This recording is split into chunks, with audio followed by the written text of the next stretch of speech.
Hoy vamos a analizar el boletín económico del Banco de España de marzo de 2022, en el que analiza las costumbres financieras de las familias que llega hasta 2020.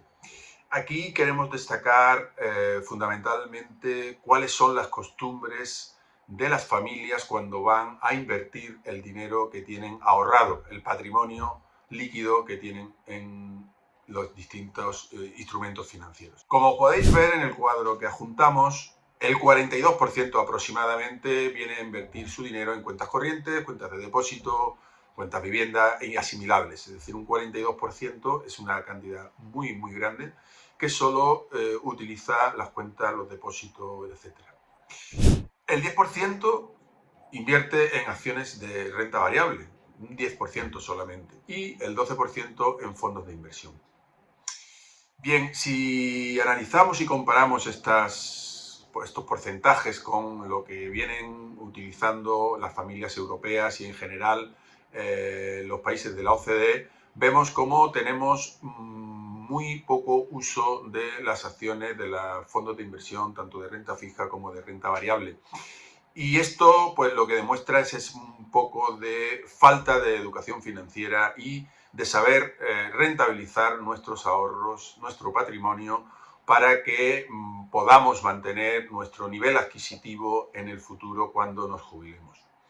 Es muy importante hacerlo de una forma controlada, de una forma en la que nosotros estemos tranquilos cuando vayamos a invertir, introduzcamos la inversión en nuestra vida de una forma pues normal. No hay nada mejor como conocer los fundamentos y qué podemos hacer para estar tranquilos cuando invertimos en bolsa. Bien, podemos hacernos la siguiente pregunta. ¿Por qué invertimos tan poco en valores de renta variable? ¿Por qué invertimos tan poco en fondos de inversión? ¿Por qué no hacemos uso de los instrumentos financieros adecuados para una rentabilidad a largo plazo de nuestra inversión? Bien, probablemente sea porque en el imaginario colectivo, en España en general, tenemos una idea de la bolsa como un casino, ¿verdad? Como un sitio donde nos jugamos nuestro dinero un poco más allá que con la suerte. A raíz de esto, pues la población tiene muchas reticencias a la hora de invertir en bolsa. Se queda la imagen del inversor en bolsa con 4 pantallas, controlando en todo momento cómo están haciendo sus acciones y necesitando un conocimiento muy profundo de los mercados financieros. Sin embargo, para el inversor medio, para el inversor normal, para el que quiere rentabilizar su inversión a medio y largo plazo, la cosa no es tan complicada ni necesitamos tener conocimiento tan profundo de la bolsa. Simplemente tenemos que tener claro varios conceptos muy importantes. Y el primero de ellos es el riesgo. Es lo que asumimos cuando invertimos en bolsa. Se puede dividir en dos. Es aquel riesgo en el que, por el hecho de estar en el mercado, como el mercado puede caer de forma global, nosotros estamos sujetos a ese riesgo. Ejemplos, pues cuando cayó en el 2007, o cuando hay un accidente, por ejemplo, lo que pasó en Japón con la central nuclear, o por ejemplo una guerra, o por ejemplo una pandemia, o cualquier otro incidente que pueda hacer que el mercado caiga a plomo y de golpe. Ese es el riesgo sistémico. Es aquel riesgo en el que nosotros incurrimos por el hecho de haber comprado una acción. Por ejemplo, Telefónica. Pues estamos sujetos a que Telefónica le ocurra algo como empresa, algo que nosotros no podemos controlar y que por lo tanto haga que nuestra inversión baje de valor. ¿De acuerdo? Que dice Telefónica, dice Apple, dice Microsoft, dice cualquier acción concreta o dice los fondos de inversión pues, que se dedican, por ejemplo, pues, a las tecnológicas o los fondos de inversión en energía o los fondos de inversión en agua. Es decir, cualquier instrumento financiero que pueda ser sujeto de caer por el hecho de que la acción o el sector o el país al que se dedica pues caiga, ¿no? De una forma no general, sino individual. Ese es el riesgo no sistémico. Pues bien, hasta aquí los dos riesgos que tiene la inversión en bolsa, ¿vale? Que, bueno, es muy bueno entenderlo y conocerlo. Pero aquí viene la parte buena, aquí viene la parte que nos soluciona el problema. Y es que tanto el riesgo sistémico como el riesgo no sistémico tienen solución. Vamos a verlo. Hemos dicho que el riesgo sistémico es aquel riesgo que incurrimos cuando invertimos en bolsa por el hecho de estar invertidos en un mercado que puede caer de forma global. Es el riesgo del sistema, ¿vale? Lo hemos puesto el ejemplo de la crisis de 2007, de la pandemia o de las .com, ¿vale? Cualquier riesgo que afecte a toda la bolsa y que de hecho haga que todos los valores bajen de precio. ¿Cómo se soluciona el riesgo sistémico? Muy fácil.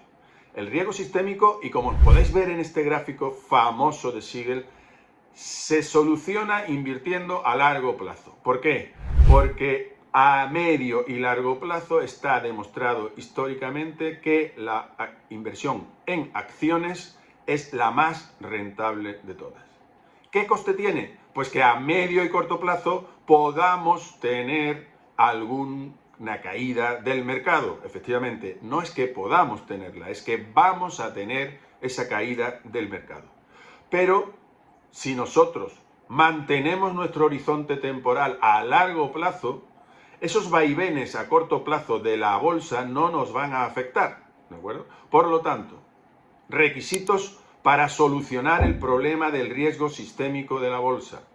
Invertir a largo plazo, mantener un dinero que no necesitemos a corto plazo, porque eso es lo que me permite mantener mi horizonte temporal alejado en el largo plazo, y esperar que efectivamente el crecimiento económico del mundo, el crecimiento económico global, las acciones en su conjunto realicen el desempeño que vienen realizando a lo largo, pues como podéis ver en el gráfico, de los últimos 200 años. Cuando nosotros observamos ese gráfico desde una perspectiva histórica, vemos como esos bajones que da la bolsa, esas depresiones que da la bolsa en un momento determinado, pueden ser coyunturales y van a ser coyunturales mientras nosotros mantengamos nuestro horizonte temporal a largo plazo. Y después tenemos el riesgo no sistémico. ¿Cuál era el riesgo no sistémico? En el que incurrimos cuando compramos una acción concreta, es decir, en aquellos riesgos que solo afectan a una parte concreta del mercado. No es un riesgo sistémico del sistema, sino es un riesgo no sistémico, un riesgo especial de las acciones o de los fondos donde nosotros estamos invertidos. También tiene solución. ¿Cuál es la solución al riesgo no sistémico? La diversificación. ¿Qué es la diversificación? Pues invertir en una cesta de valores, en una cesta de fondos, en una cesta de países, en el que unos puedan compensar a otros de tal manera que nosotros no veamos el efecto de una caída de una acción, de un sector o de un país como algo problemático en nuestra cartera, sino que se diluya en la diversidad de inversiones que hemos realizado. En definitiva, la diversificación no es más que no poner todos los huevos en la misma cesta, repartirlo entre varias cestas y esperar que si hay una caída en una acción, el desempeño positivo de otra pueda compensar y mejorar esa caída y al final nosotros estar lo suficientemente diversificados para que no tengamos ese riesgo no sistémico. Como resumen, podemos decir: la inversión en bolsa es algo necesario, es algo positivo, es algo que todo el mundo que quiera preservar un patrimonio a largo plazo debe conocer lo mejor que podemos hacer con nuestro dinero, siempre que intentemos resolver los dos riesgos que implica invertir en bolsa. El riesgo sistémico, que es el riesgo de mercado y que lo resolvemos invirtiendo a largo plazo. Y el riesgo no sistémico, el riesgo propio de una acción o de un fondo concreto, y lo resolvemos diversificando, realizando la diversificación en sectores, acciones, fondos, etcétera, lo suficientemente amplia como para que no tengamos todo en un mismo, ¿de acuerdo? En una misma acción, en un mismo instrumento financiero que en un momento dado puede quebrar y puede hacernos mucho daño en nuestro patrimonio futuro.